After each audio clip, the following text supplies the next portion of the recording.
Good evening, viewers. May gabis tanan, kamudira, mga viewers all around the world. Pasalamatan naman nato ng Ginoo, pod kami malagad sa Ginoo. Maslingit at thank you Lord, ngari pa na imo broadcast.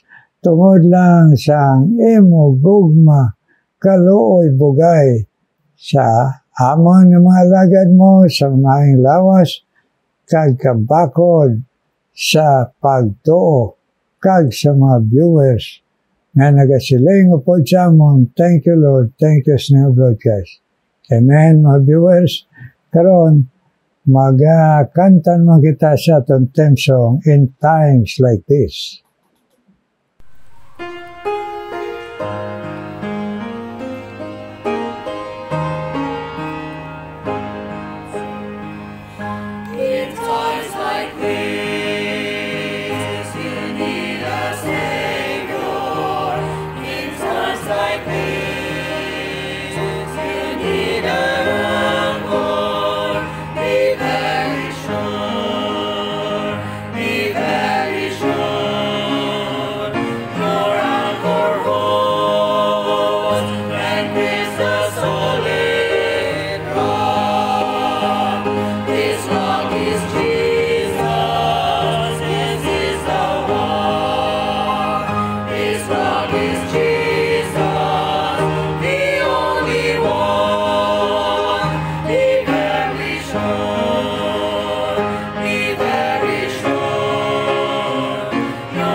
Thank you sinang pag ginantanay naton. Be very sure ka na migid sinang padumdum sa aton, be very sure. Para sa aton eternidad, sigurohon tagid si Jesus ngari sa aton. Amen mga viewers. Kung nagasiguro kita sa kalibutan ng lumalabay, sigurohon tagid ang aton eternidad. Langit kag kapatawaran pinagi sa Ginoo. Amen mga viewers. Karon isan mga pribileyo naton mamate kay Pastor Rehom Baldemor, ang missionary pastor sa Banga Aklan. Maayong gabi sa tanan sa aton nga mga suking nga nagapamati sa sining programa Meditation and Prayer by Reverend Rudy Escobar, no? Salamat sa Ginoo once again, another wonderful day nga makasimba kita, makabati sa mga pulong sa Ginoo. We have heard this morning sa mga messages sa aton Sunday School, mga learning lessons, and of course aton man nga mga fellowship in the afternoon, no? Salamat gid sa Ginoo nga allow niya kita to learn amo nang hambal sa pulong sa Ginoo. All scripture is given by inspiration of God and is profitable for doctrine, for reproof, for correction, for instruction, that the man of God may be thoroughly furnished unto all good works. Okay, so amo na ang aton isa sa mga blessing gid nga mga kaanakan sa Ginoo. For tonight, sa aton nga pag umpisa, no, aton ini pagatun-an. Of course, sa mga pila ka mga Sundays, nag-series kita about sa sacrificial giving, or about giving to the Lord whatever we had sa aton kabuhi. Of course, we specifically talk about money. Of course, ang Ginoo wala man paabot nga hatagan ta siya kwarta, okay? Because God owns everything in this world, okay? Ang gusto lang si Ginoo makita sa aton, for us to be used as an instrument of God's love, nga ang ebanghelyo kag ang gospel ni Jesus Christ mapadayon kag masabog sa tanan nga mga pungsod sa bilog nga kalibutan. And of course, anong gastuson naton? It is the money that God entrusted to us, di ba? So, mga hinigugma, mga abyan, sa aton nga mga kasimbahanan, ma-practice gid naton ina ang generous heart, okay? So, sa sining gabi, before kita magtakop, aton nga pamalandungan ang pulong si Ginoo, aton topic karon, it talks about the abundant grace of God, okay? So may mga verses kitang pagabasahon dire that will encourage us and comfort us nga makita naton sa pulong si Ginoo. Pangamuyo anay kita. Lord, Heavenly Father, i-bless man ang imo nga mga bilidon nga pulong before kami magpahulay tonight sa bilog nga adlaw. We have heard your word. We have opportunity to serve you, to worship you, to give our lives to you. Lord, salamat sa sining nga gabi makapahulay kami, Ginoo. And before resting, kabay pa nga mag-comfort, encourage man ni sa amon nga mga kamatuoran. This I pray in the mighty name of our Lord Jesus Christ and in the power of the Holy Spirit. Amen and amen. Okay, now, let's talk about mga verses nga very interesting gid sa kabuhi naton. And of course, these verses are real sa kabuhi naton, sa journey naton sa sining nga kalibutan, sa aton pagkabuhi nga Kristohanon, pagkabuhi naton nga mga kaanakan. Okay? Now, when we talk about Psalm 34 verse 8, and it says, O taste and see that the Lord is good, blessed is the man that trusted in thee. Okay? Isa na sa mga dako nga impact nga verse sa kabuhi naton, no?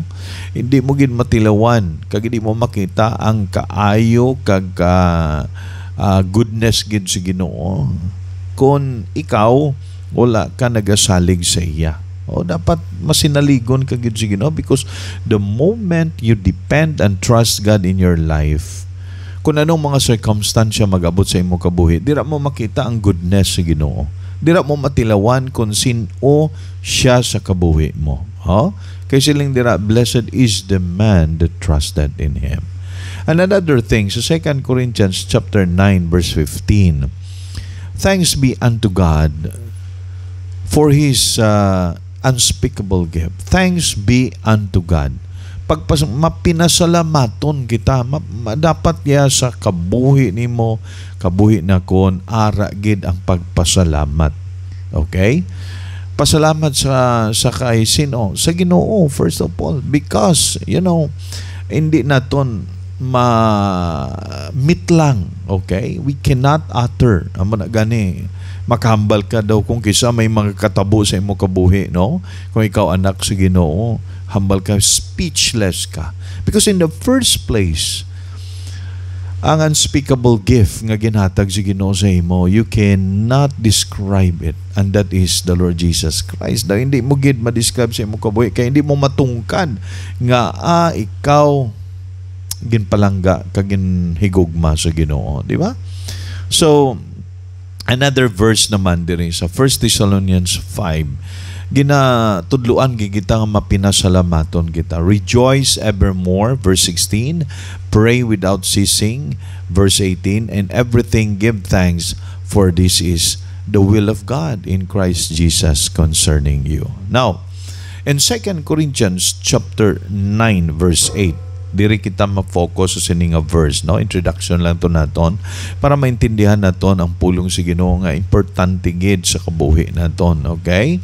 And it says here 2 Corinthians 9:8, and God is able to make all grace abound toward you, that ye always having all sufficiency in all things may abound to every good work. Okay? Ini nga verse nagahatag sa aton sang kamatuoran sa pulong sa Ginoo that talks about the abundant supply of grace. Abundant supply.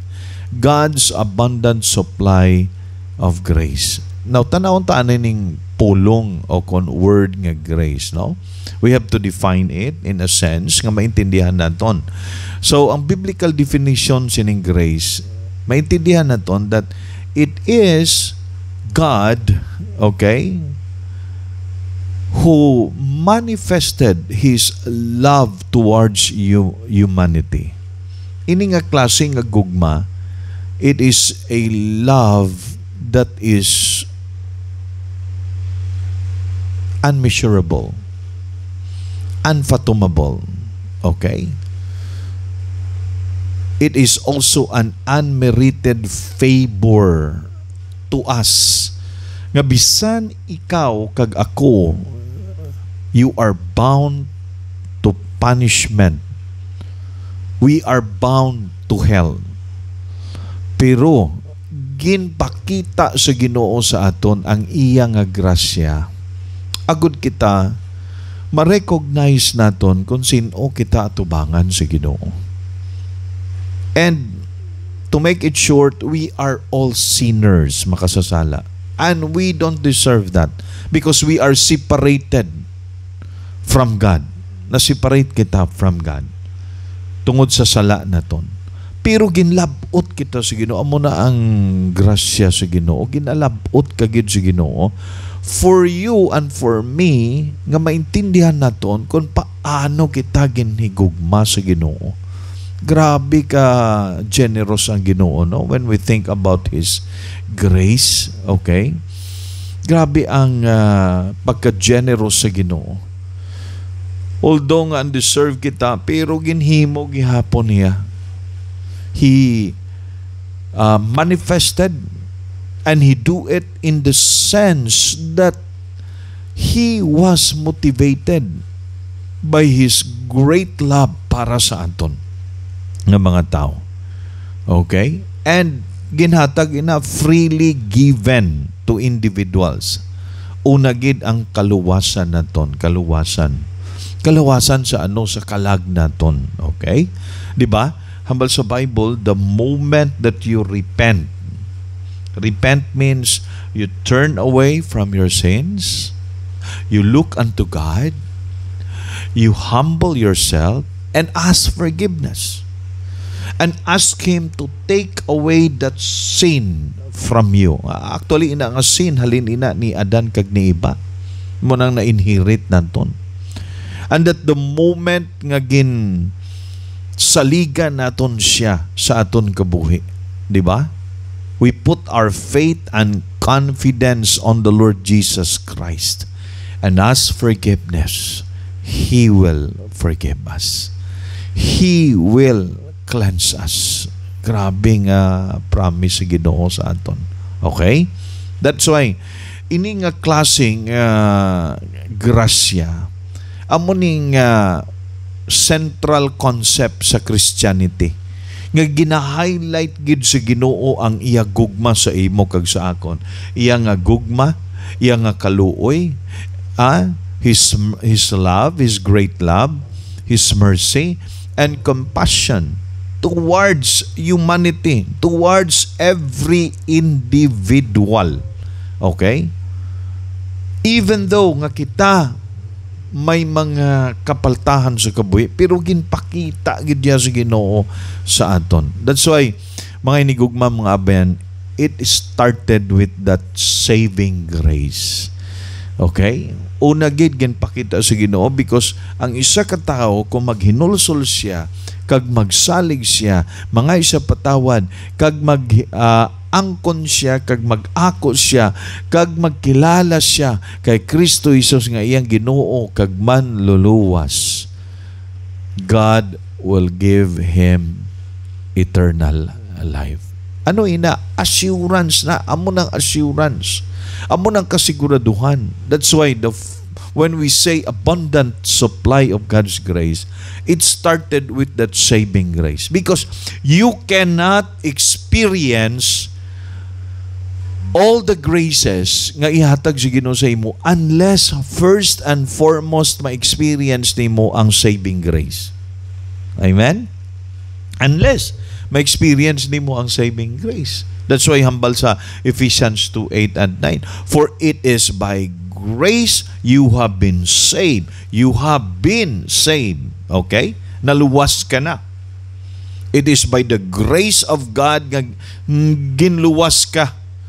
Kaya nga nagtuo ka, naghinulsol ka, nagtalikod ka sa imong mga kasalanan, kag nagsalig ka kay Kristo Jesus nga bilang imo Ginoo kag manluluwas.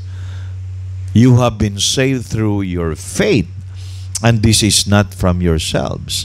It is the gift of God, and not of works, that no one can boast. So sa aton pa, ang saving grace maangko nimo by faith in Christ. Okay? Sa imo pagtuugid. And then you have to recognize nga hindi na halin sa imo, kundi iya na iya sa Ginoo nga ginhatag freely sa imo. Kay regalo ina. It is the gift of God.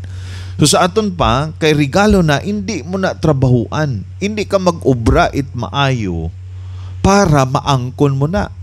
Kundi magtuo ka, kag maghinulsol ka, kag angkonon mo ina, kag batunon mo ina nga gift. Because ginahatag ina iya sa imo. So mga hinigubong mga abyan, ang concept manggid sa iban, okay, ang ilaw na huna, nga ang kaluwasan, ang relasyon sa Ginoo, imo gid nga trabahuan. Imo gid nga ipakita nga mayad ka o maayo ka nga klase nga tao para ma-earn nimo ang kaluwasan. Hindi yan nimo ma-earn, okay, kundi ang kaluwasan is a free gift, regalo, imo batunon. Batunon nimo, sino batunon mo? Si Kristo Jesus. Kagtuuhan mo kung ano iya ginobra didto sa krus sa Kalbaryo. In that way, you will experience the saving grace. So may mga tao karon, base may mga nagapamati ka, okay, nagapamati sa sining aton nga programa, kung wala ka pa naka-experience sa sining saving grace, you will never experience the rest of the graces nga preparar sa Ginoo para sa imo. So kinahanglan makaumpisa ka sini sa imo kabuhi. Because without the relationship nga ma-establish mo sa Ginoo through sa saving grace, no? Kung wala ka, bisan magtawag ka sa Ginoo, hindi ka na mabatian. And that's the reason why when we call upon God, mga muyo, Reverend Rudy Escobar, nagamuyo siya. He intercede sa aton mga kabuhi, ginpangamuyuan niya kita, okay? Hindi na maglabot kung si Pastor Rudy Escobar wala relasyon sa Ginoo. Okay? So, subong nagapangamuyo siya sa aton tungod kay una, he can call God the Father in heaven because he is a son of God. Anak siya sa Ginoo. Ikaw man, makatawag ka man sa Ginoo because you are a child of God kung ikaw nakakilala, kag nakabaton, kag naangkon nimo si Ginoong Jesus bilang imo Ginoo kag manluluwas. What a wonderful thing. Amo ng saving grace. Now next Sunday, sa sunod naman nga Sunday, we will talk about the sustaining grace. Sustaining grace sa aton kabuhi. So for now, kabay pa ina mag-intindi sa aton why we experience this abundant supply of grace, because first of all, naka-establisar kita sang relasyon naton sa Ginoo, which is the saving grace of God nga ginpakita kaginhatag niya sa aton. Though we don't deserve it, but God gave it to us. Wonderful. May God bless His word into our hearts tonight as we pray together sa pagpamati naton sa pangamuyo ni Reverend Rudy Escobar. Pangamuyo, magpasalamat kita. Heavenly Father, thank you, Lord, for your word. Kabay pa, nga mga nagapamati, naka-establisar man sila sang relasyon dira sa imo. This I pray in the mighty name of our Lord Jesus Christ and in the power of the Holy Spirit. Amen and amen. Thank you and God bless. Thank you, Pastor Rehom. Agkabay pa, bless ka mo sa imo kaupod, si Ma'am Beng, kag inyo, kabataan, si Jason, kag si Jason, ang pagtoy-toy, gahom, proteksyon, paggamit sa inyo padayon, para sa Ebanghelyo ni Kristo. Amen. Karon, pangamuyo kita. Ginoo may nga balaan, salamat yun sa imo pulong. Ikaw magapadayon, pakamayo kay Pastor Rehum sa lawas, kapag to, kag si Ma'am Beng, kag si Jason, kag si Jason. May lagi no, mga ginhandom sila kabuhi. Kag salamat man sa mga viewers, may mo Ginoo gintandog magapadayon Ginoo sa pagpamati, pag-encourage mo sa amon tanan. Viewers Ginoo nga si Pastor Romel Española, agang iya asawa si Shirley Ginoo, kabay pa nga mag-aisa sila sa pag-alagad sa imos kabakot lawas pagto upod sa ila Ginoo kabataan. I-bless man Pastor Romel Española kag Shirley Ginoo kaila kabataan Ginoo. Yes, sila pag-alagad sa imo. Kag bisan pa si Pastor Jayanelo Ginoo kag si Mary Cor, Ma'am Mary Cor. Kaila pagpamati si mo pulong, ipabako nila pagto, ang ilalawas, proteksyon kagamita pa dayon sila sa pag-alagad sa imo Ginoo. Pastor Jayanelo, kag Mary Cor, Ginoo iya kaupod, Ma'am Mary Cor, kag ila kabataan. Nag-bless man Ginoo pa dayon. Si Ma'am Army, Ginoo Española, na imo ginpabakod sa lawas pagto, nga nagpadayon sunod sa imo pagtawag siya Ginoo dito sa Bicol Ginoo Legazpi. Napakamayuha siya sa pabakod sa lawas, kag sa iya Ginoo nagpauli sa Bacolod, kabay pa nga sa gihapon, gamiton mo siya sa Murcia, o kung sa diin mo siya Ginoo nagamiton diri padayon Ginoo. Ma'am Army Española, nagay padayon proteksyon sa lawas na mabakod kag pagtuo. Magbisan pa si Pastor John Interia na magapabilin pag-alagad sa imo dito sa Bicol, Legazpi, kauman magapabakod siya lawas sa iya pamilya Ginoo, kag sa ila pagtuo na magatutong sila sa imo Ginoo. Ikaw man mag-bless Ginoo kay Jonathan nga nagabuli Ginoo sa Bible camp Ginoo sa pagpatubig. I-bless siya kag iya pamilya Ginoo nga sa gihapon Ginoo ang imo Ginoo pagpreserbar siya lawas siya pamilya kag pagtuo labaw sa tanan magpadayon Ginoo. Kag i-bless man si Job Luciano Ginoo, kag bisan pa si Irma Luciano, kag si Bibi Luciano. Ay ila Ginoo nga pagpamati si Mapulo, nga magatubo ang ila pagto nga mag-iso Ginoo, kag magtugyan lang sa imo sang tanan Ginoo. Job Luciano, Irma Luciano, kag Bibi Luciano Ginoo. Kag si Diding Gala, si Bless man siya, kag si Joy Banyes. Ay lagi no, nga mga trabaho nga ginhatag mo sa ila. Ipadumdum sila sa imo presensya kag pag-encourage sa ila Diding Galas kag Joy Banyes. Kag sinining takata Ginoo, nagsiel sa takata sa ila, paghatag mo sila katutong, nga magpalaygay si mo pulong, patubo man sila mabakod nga pagtuo, kag ipadayon ang imo paghatag sila katutuman Ginoo sa pagalagad sa imo. Nining takata Ginoo, kag ilsa takata bless kag ila pamilya Ginoo. Ag si Intiyap man Ginoo, na-bless man siya pangamuyo, siya kaboy, sa iya Ginoo pamilya kag siya kapuhan. Na-bless man Ginoo, bisan pa ang iya anak na si Brian, nga sa agihapon Ginoo naghatag siya pribileyo na makabakasyon. Na-bless man si Brian kag iya pamilya, kag si Inte sa iya lawas, kag bisan pa sa pag-alagad.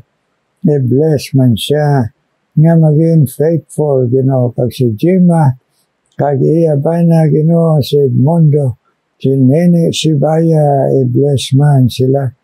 Nga makasunod si Jima sa imo Ginoo, nga prinsipyo Ginoo nga mag-isa, iya bana sa pag-alagad sa imo Ginoo, kag sa ila Ginoo kabuhi, pangabuhi, kag i-bless sila pangamuyo sa ila pamilya, nga makadangop man tanan sa imo. Kag si Marieta Malunggayon, na-bless man siya sa iya pagpamati sa imo pulong, gabi nga tanan, kag sa iya mga pangamuyo sa kay Diyos nga banaya, kag siya kabataan kag kapuhan, kabay pa mabugo sila sa pagtuo sa imo Lord Jesus. Ipabakod lang Ginoo, kalawas sa pagtuo si Marieta Malunggayon Ginoo. Ini o Diyos, akong pangabay sa imo, sa ngalan ni Jesus. Amen, amen, amen. Amen, mga viewers, amen. Salamat yet sa pagpinangamuyo ay kag mga request nyo sa pangamuyo, kag pangamuyo nyo sa amon man. Karon mamati kita special number.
God bless you na nagahatag special numbers ng broadcast. Kabay pa mabatyagan ninyo ang encouragement sa Ginoo.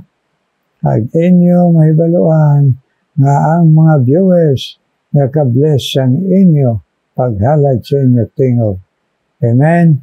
Kabay pa tanan ka mga viewers all over the world. Kaya kami na mga alagad sa Ginoo.